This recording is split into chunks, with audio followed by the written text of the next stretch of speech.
অতীব সংক্ষিপ্ত তথ্যবহুল বিবরণ দেওয়ার প্রচেষ্টা করব ইনশাআল্লাহ। ওমা তাওফীকি ইল্লা বিল্লাহ। সর্বপ্রথম আমরা জানব আহমিয়াতুস সালাহ, সালাতের গুরুত্ব সম্পর্কে। কালেমায়ে শাহাদাত পাঠ করার পর ইসলামে সালাতের স্থান। সহিহ বুখারী প্রথম খণ্ডের ৮ নম্বর হাদিস। 7 বছর বয়স থেকে সালাত আদায়ের অভ্যাস করতে হয়। সুনানে আবু দাউদ প্রথম নম্বর খণ্ডের 495 নম্বর হাদিস। পবিত্র কোরআনে সর্বাধিকবার যে বিষয়ে আলোচনা করা হয়েছে তা হলো সালাত। সালাত এমনই গুরুত্বপূর্ণ ইবাদত যা মিরাজের রাত্রিতে ফরজ করা হয়েছে। সূরা ইসরা 17 নম্বর সূরা আয়াত নম্বর 1, তাফসীর ইবনে কাসির। সালাত মুমিন ও কাফিরের মধ্যে পার্থক্য করে। সহিহ মুসলিম প্রথম নম্বর খণ্ডের 61 নম্বর পৃষ্ঠা, সুনান ইবনে মাজাহ প্রথম নম্বর খণ্ডের 75 নম্বর পৃষ্ঠা। ইসলামের মধ্যে সর্বপ্রথম যে রশি চিহ্ন হবে তা হলো তার শাসন ব্যবস্থা, সর্বশেষ যে রশি চিহ্ন হবে তা হলো সালাত। সহিহুল জামিউস সগীর 5075 নম্বর হাদিস। রাসূল সাল্লাল্লাহু আলাইহি ওয়াসাল্লাম যখন অসুস্থ হয়ে যেতেন, টেনশনে ভুগতেন, তিনি নামাজে দাঁড়িয়ে যেতেন। সুনানে আবু দাউদ 1319 নম্বর হাদিস। প্রিয় শ্রোতা মণ্ডলী, সালাত হলো মুমিন ব্যক্তির আন্তরিক প্রশান্তি। সূরা রা'দ 13 নম্বর সূরা আয়াত নম্বর 28, সূরা তাওবা 9 নম্বর সূরা আয়াত নম্বর 103। মহান আল্লাহ তাআলা তিনি বলেন, আলা বিযিকরিল্লাহি তাতমাইন্নুল কুলুব। মানুষেরা তোমরা শোনো, আন্তরিক প্রশান্তি রয়েছে আল্লাহ তাআলার জিক্রে, অর্থাৎ নামাজে রয়েছে মুমিন ব্যক্তিদের জন্য আন্তরিক প্রশান্তি। সালাত মানে হলো দোয়া। সুনানে আবু দাউদের 2459 নম্বর হাদিসে আল্লাহ নবী সাল্লাল্লাহু আলাইহি সাল্লাম বলেছেন, যদি তুমি রোজাদার থাকো ফালিউসাল্লি আলাইহি, তার উপরে নামাজ পড়ে দাও, মানে দোয়া করে দাও। পবিত্র কোরআনে আল্লাহ তাআলা বলেছেন, সূরা বাকারা সূরা নম্বর 2 আয়াত নম্বর 45, 2 নম্বর সূরা আয়াত নম্বর 153, সালাত মানে হলো দোয়া, সালাত মানে মুনাজাত। সালাত মানে মুনাজাত। সহিহ বুখারী প্রথম নম্বর খণ্ডের 405 নম্বর হাদিস। প্রিয় শ্রোতা মণ্ডলী, কিয়ামতের দিন সর্বপ্রথম সালাত সম্পর্কে বান্দাকে জিজ্ঞাসা করা হবে। সুনানে আবু দাউদ 864 নম্বর হাদিস। জাহান্নামী ব্যক্তিদের লক্ষণ এই যে তারা সালাত বিনষ্ট করে, কুপ্রবৃত্তির অনুসরণ করে। আল্লাহ তাআলা এই কথা বলেছেন সূরা মারিয়াম 19 নম্বর সূরা আয়াত নম্বর 59, সূরা মুদ্দাসসির সূরা নম্বর 74 আয়াত নম্বর 42 থেকে 48। প্রিয় শ্রোতা মণ্ডলী, রাসূল সাল্লাল্লাহু আলাইহি ওয়াসাল্লাম মৃত্যুকালে সর্বশেষ যে ওসিয়ত করেছিলেন তা হলো নারী জাতি সম্পর্কে আর সালাত সম্পর্কে। সুনান ইবনে মাজাহ 2698 নম্বর হাদিস। রাসূল সাল্লাল্লাহু আলাইহি ওয়াসাল্লাম তিনি বলেছেন, সালাত এমনই এক ইবাদত যার উপরে ডিপেন্ড করে সকল প্রকারের ইবাদত। মান রুদ্দাত আলাইহি সালাতুহু রুদ্দা সাইরু আমালিহি। নামাজ বাদ হলে কোন ইবাদত তার কাজে লাগবে না। সহিহ তারগীব 539 নম্বর হাদিস। প্রিয় শ্রোতা, আল্লাহ তাআলা তিনি বলেছেন, সালাত এমনই এক ইবাদত, সালাতের মধ্যে রয়েছে আন্তরিক প্রশান্তি। সালাত মানুষকে অন্যায় অশ্লীল কাজ থেকে বাধা প্রদান করে। সূরা আনকাবুত সূরা নম্বর 29 আয়াত নম্বর 45, ইন্নাস সালাতা তানহা আনিল ফাহশাই ওয়াল মুনকার। প্রিয় শ্রোতা মণ্ডলী, রাসূল সাল্লাল্লাহু আলাইহি ওয়াসাল্লাম তিনি বলেছেন 5 ওয়াক্ত সালাত আদায় করতে হবে। 5 ওয়াক্ত দৈনিক 5 ওয়াক্ত সালাতকে ফরজ করা হয়েছে, যা অন্য কোন ফরজ ইবাদতের বেলায় বলা হয়নি। সুনানে আবু দাউদ 391 নম্বর হাদিস। সালাত যে বিনষ্ট করবে তার সম্পর্কে ভয়াবহ কথা বলা আছে, সে জাহান্নামে যাবে। দেখুন, ইব্রাহিম নবী দোয়া করছেন তার ছেলে মেয়ের জন্য, স্ত্রীর জন্য, নিজের জন্য। সূরা ইব্রাহিম 14 নম্বর সূরা আয়াত নম্বর 40-41, রব্বি জাআলনি মুকিমাস সালাহ ওয়া মিন যুররিয়াতি রব্বানা তাকাব্বাল দুআ। আল্লাহ তুমি আমাকে নামাজি বানাও, আমার ছেলে মেয়ে, স্ত্রী এবং বংশকে নামাজি বানাও। তাহলে ইব্রাহিম নবী তিনি কথা বললেন না, আল্লাহ তুমি আমাদেরকে ধনবান বানাও, আমাদের পাঁচতলা বাড়ি বানিয়ে দাও, আমাকে রাজা বাদশাহ বানিয়ে দাও, এই দোয়া করলেন না। কি করলেন? আল্লাহ তুমি আমাকে আমার পরিবারকে নামাজি বানাও। তাহলে ভাবুন নামাজের কত গুরুত্ব। নামাজ এমনই এক ব্যতিক্রম ইবাদত যার কোনো বিকল্প রাস্তা নেই। জাহিদুল সাহেব বুঝতে পারলাম না, নামাজের বিকল্প রাস্তা নেই মানে? নামাজ এক এমনই ইবাদত যার কোনো বিকল্প রাস্তা নেই। নামাজ ব্যতীত অন্যান্য ইবাদতের বিকল্প রাস্তা রয়েছে। যেমন আপনার উপরে হজ ফরজ, আপনি শারীরিকভাবে অক্ষম, আপনি যদি কাউকে দিয়ে হজ পালন করিয়ে নেন, এই হলো হজের বিকল্প রাস্তা, আপনার হজ হয়ে যাবে। আপনার উপরে সিয়াম ফরজ, আপনি শারীরিকভাবে অক্ষম, আপনি যদি সিয়াম কাউকে দিয়ে করিয়ে নেন, আপনার সিয়াম হয়ে যাবে। এই হলো সিয়ামের বিকল্প রাস্তা। আর নামাজ অন্য কাউকে দিয়ে পড়ালে হবে না, নিজেকেই পড়তে হবে। প্রিয় শ্রোতা মণ্ডলী, এতক্ষণ আমরা জানলাম সলাতের গুরুত্ব সম্পর্কে, এবার আমরা জানবো নফল সলাতের ফজিলত সম্পর্কে। জায়েদ বিন খালিদ আল জুহানি রাদিয়াল্লাহু তাআলা আনহু তিনি বলেন, মুসনাদে আহমদ 17054 নম্বর হাদিস, আল্লাহর নবী বলেছেন, যে ব্যক্তি সুন্দরভাবে 2 রাকাত নফল সালাত আদায় করবে, গাফারাল্লাহু মা তাকাদ্দামা মিন যামবিহি, তার অতীতের সমস্ত সাগীরা গুনাহ আল্লাহ তাআলা ক্ষমা করে দেবেন। আনাস বিন মালিক রাদিয়াল্লাহু তাআলা আনহু তিনি বলেন, সুনানে তিরমিজির 586 নম্বর হাদিস, আল্লাহ নবী সাল্লাল্লাহু আলাইহি ওয়াসাল্লাম বলেছেন, যে ব্যক্তি ফজরের সালাত জামাত সহকারে আদায় করে সূর্য ওঠা পর্যন্ত জিক্র আজকার করলো এবং সূর্য ওঠার পর 2 রাকাত সালাত আদায় করলো, সে ব্যক্তি হজ ও উমরা করার সমপরিমাণ নেকি পাবে। তাম্মাতিন তাম্মাতিন তাম্মা, পরিপূর্ণ পরিপূর্ণ পরিপূর্ণ নেকিতে কোনো প্রকারের ঘাটতি কমতি হবে না। প্রিয় শ্রোতা মণ্ডলী, আবু মুসা আশআরী রাদিয়াল্লাহু তাআলা আনহু তিনি বলেন, আস-সিলসিলাতুস সহিহার 559 নম্বর হাদিস, রাসূলুল্লাহ সাল্লাল্লাহু আলাইহি ওয়াসাল্লাম তিনি বলেছেন, যে ব্যক্তি জোহরের পূর্বে 4 এবং চাস্তের 4 রাকাত, এই টোটাল 8 রাকাত সালাত আদায় করবে, বুনিয়া লাহু বাইতুন ফিল জান্নাহ, জান্নাতে তার একটি ঘর নির্মাণ করা হবে। আবু সালেহ রাদিয়াল্লাহু তাআলা আনহু তিনি বলেন, আস-সিলসিলাতুস সহিহার 535 নম্বর হাদিস, যে ব্যক্তি জোহরের পূর্বে 4 রাকাত সালাত আদায় করবে, ইয়াদিলনা বিসালাতিস সাহার, সারা রাত তাহাজ্জুদ পড়ে যতটা নেকি হবে ততটাই সওয়াব পাওয়া যাবে। উম্মে হাবিবা রাদিয়াল্লাহু তাআলা আনহা তিনি বলেন, সুনানে নাসাই এবং সুনানে তিরমিজির 1114 নম্বর হাদিস, যে ব্যক্তি জোহরের পূর্বে 4 রাকাত সুন্নাত আদায় করবে এবং পরে 4 রাকাত সুন্নাত আদায় করবে, তার জন্য জাহান্নামী হারাম, হারামাল্লাহু আলান নার, তার জন্য আল্লাহ তাআলা জাহান্নামী হারাম করে দিয়েছেন।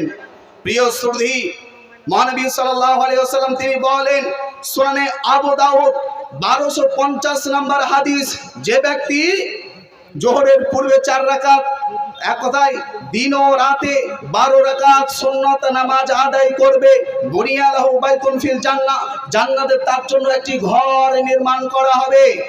আবু উমামা রাদিয়াল্লাহু তাআলা আনহু তিনি বলেন, তোমরা তাহাজ্জুদ নামাজ আদায় করো, আলাইকুম বিকিয়ামিল লাইল, তোমরা তাহাজ্জুদ নামাজ আদায় করো, তাহলে কি হবে? আল্লাহ তাআলার তোমরা নিকটবর্তী বান্দা হয়ে যাবে, আল্লাহ তাআলা তোমাদের গুনাহ খাতা ক্ষমা করবেন, আল্লাহ তাআলা তোমাদেরকে পাপ থেকে বেঁচে থাকার তৌফিক দান করবেন। দলিল সুনানে তিরমিজি 3549 নম্বর হাদিস, সহিহ বুখারী প্রথম নম্বর খণ্ডের 38 নম্বর হাদিস, ইবনে হিব্বান 509 নম্বর হাদিসে এই কথাগুলি বলা রয়েছে।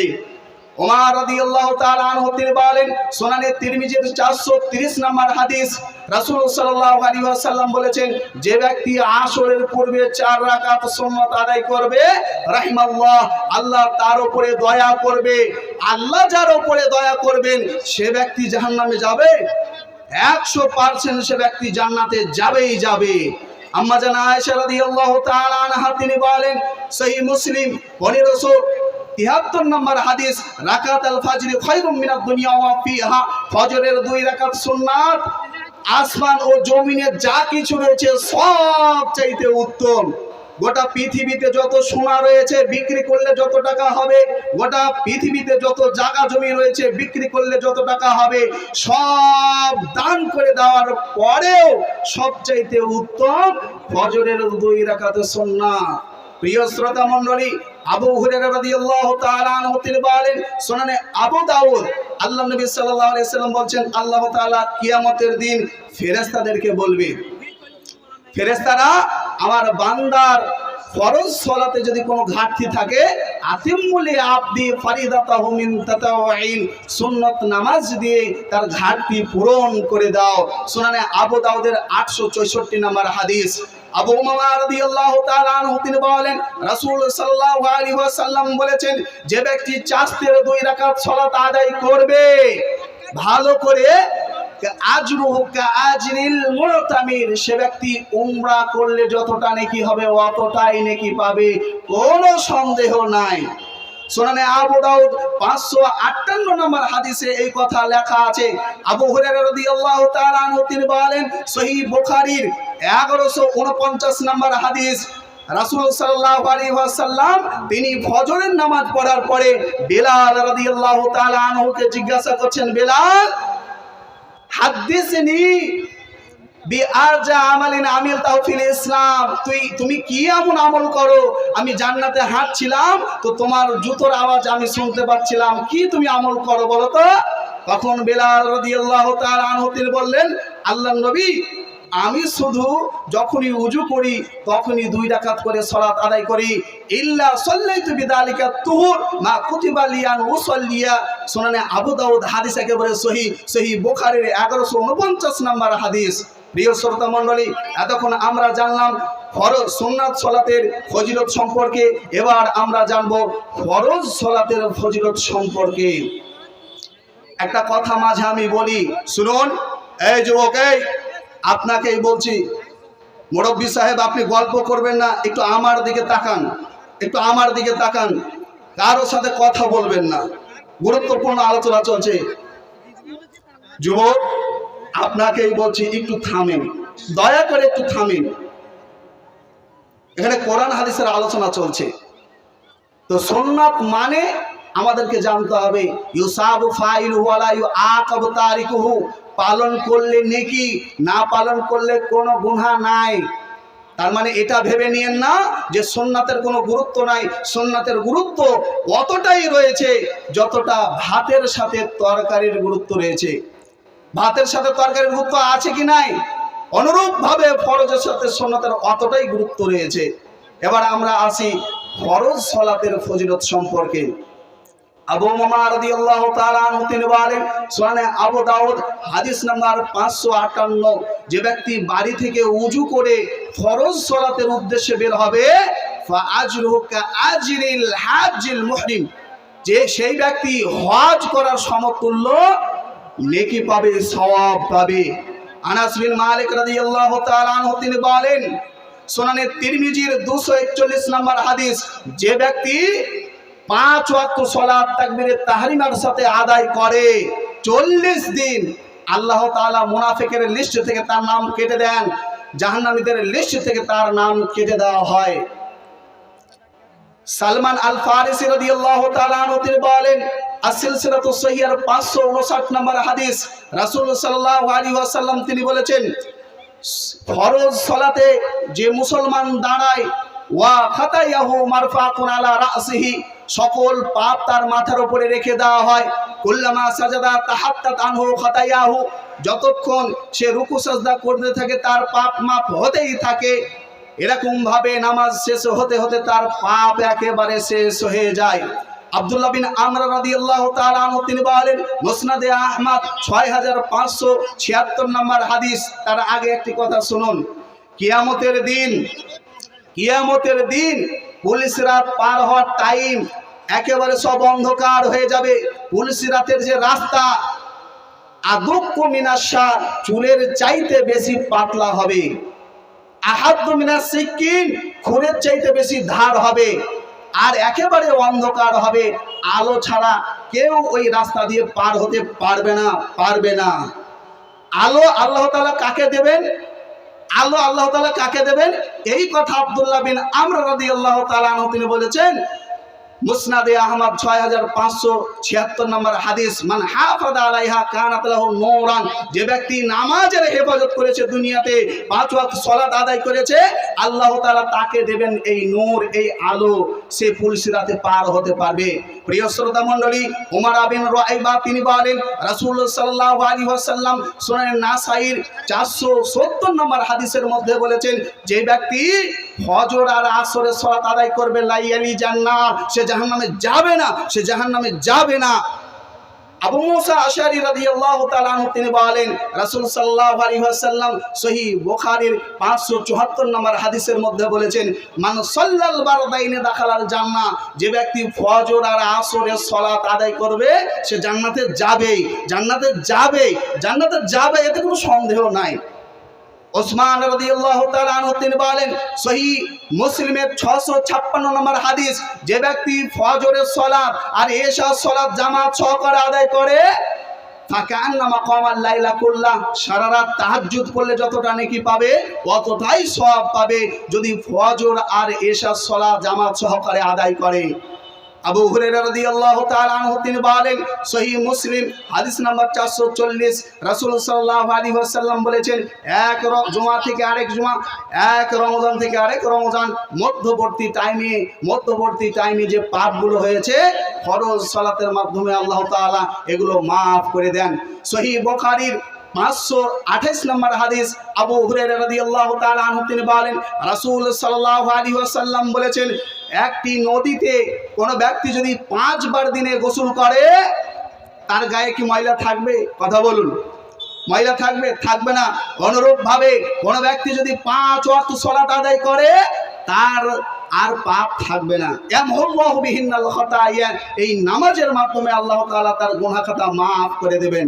উকবা বিন আমির রাদিয়াল্লাহু তাআলা আনহু তিনি বলেন সুনানে আবু দাউদ 1203 নম্বর হাদিস, সুনানে নাসাই 666 নম্বর হাদিস, রাসূল সাল্লাল্লাহু আলাইহি ওয়াসাল্লাম বলেছেন, আল্লাহ তাআলা ওই রাখালের উপরে অত্যন্ত খুশি হন যে নামাজের টাইমে আজান দেয়, আজানের টাইমে আজান দেয়, নামাজের টাইমে নামাজ পড়ে। আল্লাহ নবী সাল্লাল্লাহু আলাইহি ওয়াসাল্লাম তিনি বলছেন, এই সব বান্দাদের জন্য আল্লাহ তাআলা বলেন, ক্বাদ গাফারতু লাহু ওয়া আদখালতুহুল জান্নাহ, যারা আমাকে ভয় করে সালাত আদায় করে আমি তাদেরকে ক্ষমা করে দিই এবং জান্নাতেও দিব। আবু হুরায়রা রাদিয়াল্লাহু তাআলা আনহু তিনি বলেন সহিহ বুখারীর 660 নম্বর হাদিস, কিয়ামতের দিন 7 শ্রেণীর মানুষ আরশের নিচে ছায়া পাবে। কয় শ্রেণীর মানুষের কথা বললাম? কয় শ্রেণীর মানুষের কথা বললাম? 7 শ্রেণীর মানুষ আরশের নিচে ছায়া পাবে। তার মধ্যে রাজুলুন কলবুহু মুআল্লাকুন ফিল মাসাজিদ, ওই ব্যক্তি যে ব্যক্তি তার অন্তরকে মসজিদে ফরজ সালাতের জন্য টাঙিয়ে রাখতো। তাহলে ভাবুন এই সালাত, ফরজ সালাতের কতটা গুরুত্ব, কতটা ফজিলত। এবার আমরা জানব ফরজ মানে সালাত পরিত্যাগকারীর বিধান কি। সালাত পরিত্যাগকারীর বিধান কি এ সম্পর্কে খুব একেবারে সূক্ষ্ম বিষয় আলোচনা করব। আমার জ্ঞানে বলে এগুলো হচ্ছে নতুন তথ্য। আমার মনে হয় আল্লাহ নবী সাল্লাল্লাহু আলাইহি ওয়াসাল্লাম বলেছেন সহিহ বুখারী 1 নম্বর খণ্ডের 659 নম্বর হাদিস, মুনাফিকের উপরে ফজর আর এশা সালাত সবচেয়ে ভারী। লাইসা সালাতুন আকাল আলাল মুনাফিকিন মিনাল ফাজর ওয়াল ইশা, মুনাফিকদের উপরে ফজর আর এশার সালাত সবচেয়ে ভারী। 5 ওয়াক্ত নামাজ পড়ে, শুধু এশার আর ফজরের টাইমে মসজিদে যায় না, তাই আল্লাহ নবী বললেন তাদেরকে মুনাফিক। সুনানে নাসাইর 511 নম্বর হাদিস, যারা নামাজ পড়ে ইচ্ছা মতো, লেট করে নামাজ পড়ে, ইচ্ছা মতো নামাজ পড়ে, আল্লাহ নবী এদের সম্পর্কে বলেছেন তিলকা সালাতুল মুনাফিকিন, এগুলো হচ্ছে মুনাফিকদের সালাত, এগুলো হচ্ছে মুনাফিকদের সালাত। সহিহ সুনানে আবু দাউদের 679 নম্বর হাদিসে আল্লাহ নবী বলছেন, এক শ্রেণীর মানুষ নামাজ পড়েও জাহান্নামে যাবে। তারা কারা? যারা ইচ্ছা মতো নামাজ পড়ে আর লেটে নামাজ পড়ে, পিছে নামাজ পড়ে, হাত্তা ইউআখিরুহুমুল্লাহু ফিন-নার, তাদেরকে আল্লাহ তাআলা জাহান্নামে দিবেন। আমরা সকলেই জানি সূরা মাউন সূরা নম্বর 107 আয়াত নম্বর 5 থেকে 7 আল্লাহ তাআলা বলেন ফাওয়াইলুল লিল মুসাল্লিন, এক শ্রেণীর মুসল্লি যাবে জাহান্নামে, আল্লাযীনা হুম আন সালাতিহিম সাহুন, যারা নামাজ থেকে গাফিল, নামাজে অমনোযোগী, নামাজের দ্বারাই নামাজ পড়ার পর একটু চায়ের দোকানে যাবো, নামাজটা পর ওদের সাথে দুটো কথা বলবো, আজ তার মনই নাই। সুনানে তিরমিজি আল্লাহ নবী বলছেন লা ইয়াকবালু দুআ আহাদিকুম মিন কলবিন ওয়াহিন, যে ব্যক্তির নামাজে মন থাকে না, দুআয় মন থাকে না, তার নামাজই কবুল হবে না, দুআই কবুল হবে না। শুধু তাই নয়, ও জাহান্নামেও যাবে। আর কে? ওয়াল্লাযীনা হুম ইউরাউন, আর যারা মানুষকে দেখানোর জন্য সালাত আদায় করে এরাও যাবে জাহান্নামে। যুবক আমি তোমাকেই বলছি, যুবক আমি তোমাকেই বলছি, দেখো 5 ওয়াক্ত নামাজ পড়ার পরেও নামাজি ব্যক্তি সে জাহান্নামে যাচ্ছে, আর তুমি টোটালি নামাজ পড়ো না, কিভাবে জান্নাতের আশা করো? যুবক তুমি কিভাবে জান্নাতের আশা করো? তুমি তো নামাজই পড়ো না। আরেকটি হাদিস সহিহ বুখারী, আবু দাউদ, তিরমিজি, নাসাই, ইবনে মাজার 850 নম্বর হাদিস। আল্লাহ নবীর কাছে একজন ব্যক্তি এলো, বলছে আল্লাহ নবী ইন্নী কাবীর, আমি অত্যন্ত বয়স্ক মানুষ, জারির, আমার 2 চোখ অন্ধ, লাইসা লি কায়িদুন ইয়াকুদুনি ইলাল মসজিদ, আমার কোনো লোক নাই যে আমাকে মসজিদে রেখে আসবে, হ্যাঁ, আর ওয়া বাইনি ওয়া বাইনাল মসজিদি নাখলান ওয়া শাজারান, আমার বাড়ি এবং মসজিদ অনেক দূর, আর এই মাঝে রয়েছে অনেক প্রকারের গাছপালা, আমার মাথায় লেগে যায়, আমি অন্ধ, হ্যাঁ, ওয়া শাসি ও দার, আমার বাড়ি মসজিদ থেকে অনেক দূর আল্লাহর নবী, আর রাস্তাতে রয়েছে আল হাওয়াম্ম, কীট পতঙ্গ, সাপ বিচ্ছু আমাকে কেটে দিতে পারে, ওয়া সেবাও, আর হিংস্র প্রাণী। আল্লাহর নবীকে এতগুলো কারণ বলার পরে বলছে আল্লাহ নবী হাল তাজিদুলি রুখসাতান নুসাল্লিয়া ফি বাইতি, আমি কি বাড়িতে নামাজ পড়তে পারি আল্লাহর নবী? তিনি বললেন ঠিক আছে যাও। ফালাম্মা ওয়াল্লা, যখন সে ফিরে যাচ্ছে আল্লাহ নবী ডাকলেন তৎক্ষণাৎ, এই শোনো হাল তাসমাউ নিদা, তুমি কি আজান শুনতে পাও? তুমি কি আজান শুনতে পাও? সে বলল হ্যাঁ আল্লাহ নবী আমি শুনতে পাই। তখন আল্লাহ নবী বললেন ফাজিব, তাহলে তুমি মসজিদেই আসবে। যুবক আমি তোমাকেই বলি, বয়স্ক মানুষ 2 চোখ অন্ধ, তাও নামাজ মাফ নাই, তাকে মসজিদে এসে নামাজ পড়তে হয়েছে। যুবক তুমি নিজেকে মুসলিম বলে দাবি করো, আর তুমি নামাজই পড়ো না, তুমি মুসলমান হতে পারো না, তুমি মানুষই হতে পারো না, তুমি পশু। আল্লাহ নবী সাল্লাল্লাহু আলাইহি ওয়াসাল্লাম তিনি বলছেন যে নামাজ পড়ে না সে মুসলমান হতে পারে না। দলিল দেখুন সুনান নাসাইর 858 নম্বর হাদিস। আল্লাহ নবী সালাম ফিরালেন, আর দরজাতে দেখছে একজন ব্যক্তি দাঁড়িয়ে আছে। আল্লাহ নবী বলছেন এই আলাস্তা বিরাজুল মুসলিম, এই যুবক এই তুমি কি মুসলমান নও? তুমি কেন সালাত আদায় করলে না? নামাজ আদায় কেন আদায় করলে না? বলো কেন আদায় করলে না, জবাব দাও। আল্লাহ নবী বলছেন সহিহ মুসলিম 1375 নম্বর হাদিস, যে ব্যক্তি নিজেকে মুসলিম বলে পরিচয় দিতে চায় আল্লাহ তাআলার সামনে, ফালিউহাফিজ আলা হাউলাইস সালাওয়াতিল খামস, সে যেন 5 ওয়াক্তের সালাতের উপরে হেফাজত করে, সে যেন 5 ওয়াক্ত সালাত আদায় করে।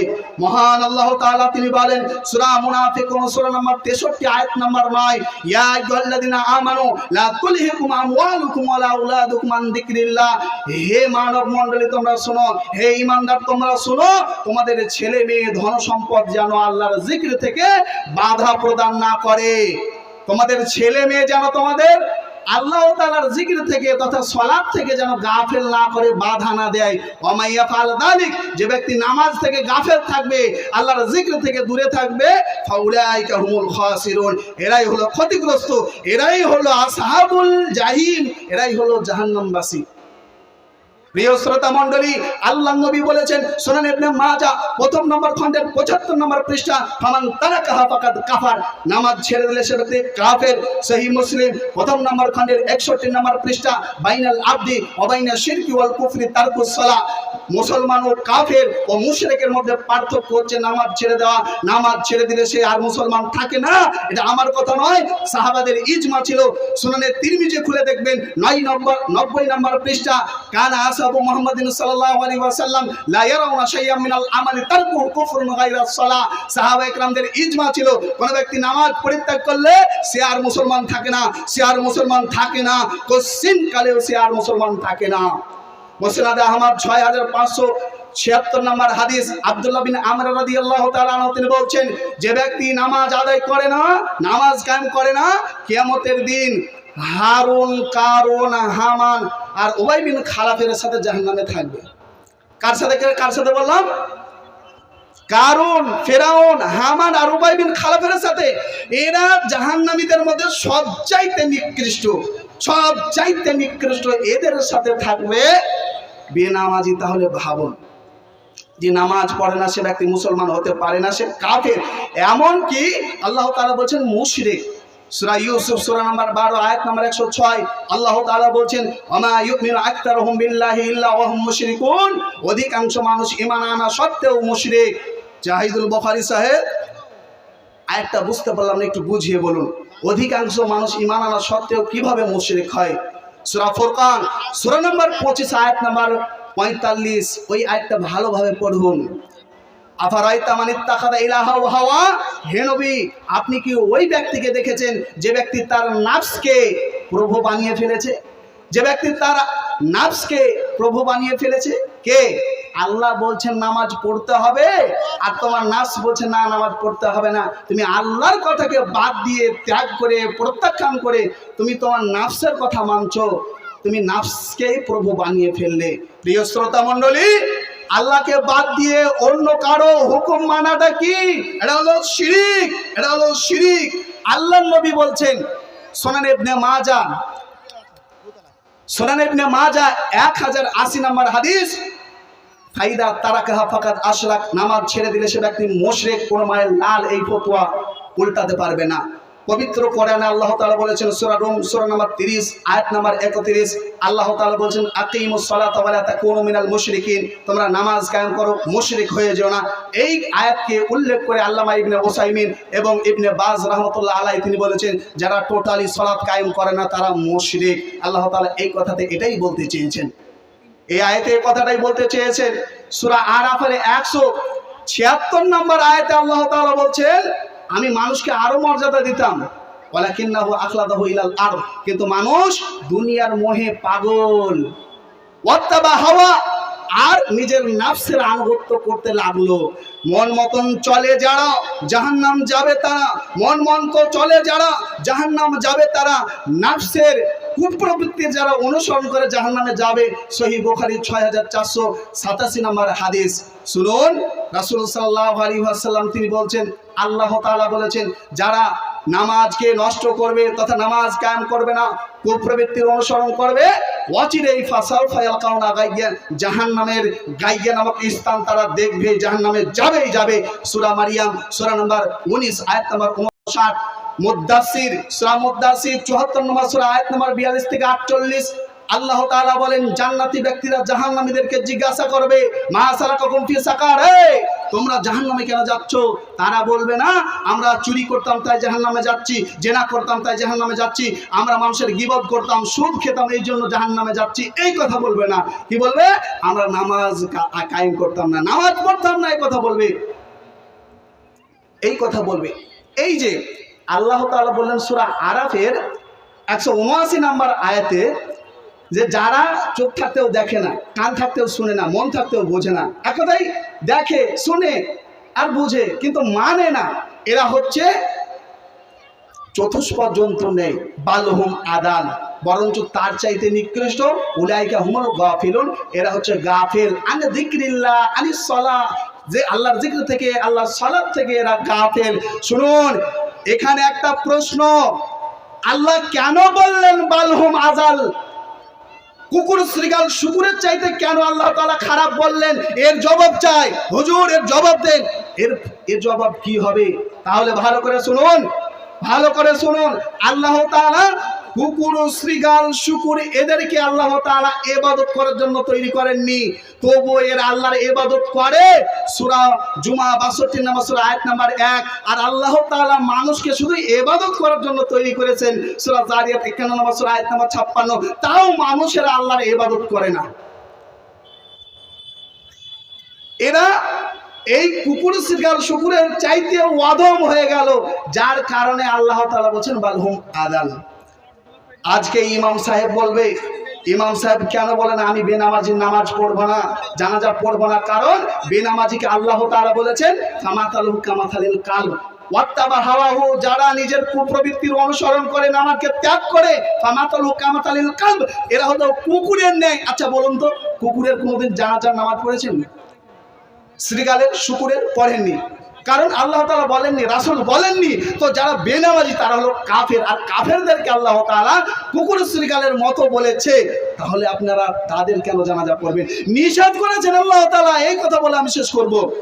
সূরা তাওবা 9 নম্বর সূরা আয়াত নম্বর 113 এবং সূরা তাওবার 87 নম্বর আয়াতে আল্লাহ তাআলা বলেছেন, ওয়ালা তুসাল্লি আলা আহাদিন মিনহুম মাতা আবাদান ওয়ালা তাকুম আলা কবরিহি ইন্নাহুম কাফারু বিল্লাহি ওয়া রাসূলিহি ওয়া মাতু ওয়া হুম ফাসিকুন। যারা বেনামাজি তারা কাফের, তারা পশু, তাদের জানাজা পড়া যাবে না, তাদের জানাজা পড়া যাবে না। সূরা তাওবার 113 নম্বর আয়াতে আল্লাহ তাআলা বলছেন, জানাজা তো দূরের কথা, তাদের দোয়াও করা যাবে না, তাদের কবরের পাশেও দাঁড়ানো যাবে না বেনামাজি। এই কথা ইমাম সাহেব বললে আর ইমাম সাহেবের চাকরি থাকবে না, ইমাম সাহেবের চাকরি বাদ, ইমাম সাহেবের চাকরি বাদ। ওই জন্য আমি বলি, দেখেন অনেক গার্জেন নামাজ পড়ে কিন্তু ছেলে মেয়েকে নামাজের কথা বলে না, এরা দায়ুস, এরা কাপুরুষ, এদের জন্য জান্নাত হারাম। মিশকাত 2 নম্বর খণ্ডের 317 নম্বর পৃষ্ঠা। আরেকটি কথা, প্রত্যেক মাদ্রাসা মসজিদে, প্রায় মসজিদ মাদ্রাসাতে আমি দেখেছি, প্রায় আমি 80টা মাদ্রাসাতে ঘোরাঘুরি করেছি, 80টে। আমার অভিজ্ঞতা আমি বলছি, প্রায় মসজিদ মাদ্রাসার কমিটি এরা বেনামাজি। আপনারা মানুষ কেন পশুকে কমিটি বানালেন? আল্লাহ তো পশুকে কমিটি বানাতে বলেননি। আল্লাহ সূরা তাওবার 18 নম্বর আয়াতে বলেছেন, কমিটি হবে কারা? নামাজি, ইমানদার, পরেজগার, আল্লাহকে ছাড়া কেউ তারা ভয় করে না, হ্যাঁ, এবং তারা যাকাত দেয়। আপনারা কেন একে বানালেন? এটা হলো কিয়ামতের লক্ষণ। সহিহ বুখারীর 1 নম্বর খণ্ডের 59 নম্বর হাদিস এবং সুনানে তিরমিজির 2209 নম্বর হাদিস, সুনানে ইবনে মাজাহ 4036 নম্বর হাদিস। অতএব আজ থেকে সংশোধন হতে হবে। আল্লাহ তাআলা মুমিনের সংজ্ঞা দিয়েছেন কি জানেন? মুমিনের বৈশিষ্ট্য সূরা বাকারা খুলবেন, 285 নম্বর আয়াত, সামিনা ওয়া তাআনা, শুনলাম আমরা মানব। আমরা আজকে যে সালাত সম্পর্কে শুনলাম, মানব তো ইনশাআল্লাহ? বলুন ইনশাআল্লাহ। আর মুনাফিকের বৈশিষ্ট্য কি জানেন? সূরা বাকারার 93 নম্বর আয়াত, সামিআনা ওয়া আসাইনা, শুনলাম মানব না, যত বলবি বল, কান করেছি ঢোল। এটা হচ্ছে মুনাফিকের বৈশিষ্ট্য। এরা শিক্ষিত কোনোদিনও হতে পারে না, এরা অশিক্ষিত। আল্লাহ তাআলা বলছেন যারা শিক্ষিত হবে তারা উপদেশ গ্রহণ করবেই করবে। সূরা জুমার 39 নম্বর সূরা আয়াত নম্বর 9, সূরা রা'দ 13 নম্বর সূরা আয়াত নম্বর 19, সূরা বাকারা 2 নম্বর সূরা 269 নম্বর আয়াত এবং সূরা আলে ইমরানের 7 নম্বর আয়াত। অবশেষে দোয়া করব এই যারা জালসার আয়োজন করেছে এবং যারা এই জালসার উন্নতি কল্পের জন্য, মানে এই জালসাটা, তাই তো, তো এই মসজিদের জালসার উন্নতি কল্পের জন্য, তাদের জন্য খাস করে আমি দোয়া করি, আল্লাহ এদের নেক উদ্দেশ্যকে পূরণ করো, নেক উদ্দেশ্যকে তুমি পূরণ করো, আমিন। আসসালামু আলাইকুম ওয়া রাহমাতুল্লাহ। আসসালামু আলাইকুম।